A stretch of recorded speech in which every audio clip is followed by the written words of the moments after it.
Video aksi penganiayaan yang ramai di media sosial terjadi di kawasan Kalidoni, Palembang. Korban yang mengalami sejumlah luka dan melaporkan hal itu ke polisi. Hasil pemeriksaan pada 7 orang, polisi menetapkan 3 sebagai tersangka.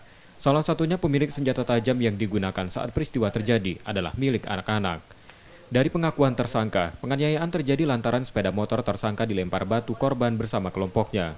Para tersangka tersebut tidak ada kaitannya dengan kelompok atau perkumpulan tertentu. Jadi murni hal tersebut terjadi karena berawal dari perselisihan di jalan yang berujung kepada kejadian pengeroyokan yang dilakukan oleh pelaku terhadap korban. Kemudian pada prosesnya dapat kami amankan 1 senjata tajam, sepeda motor, dan rekaman CCTV. Kini ketiga tersangka masih menjalani pemeriksaan dan ditahan di tahanan Polda Sumsel untuk proses hukumnya. Reski Oktora, Muklas Diferensial, Kompas TV, Palembang, Sumatera Selatan. CCTV SPBU, oke? Viral lah kamu.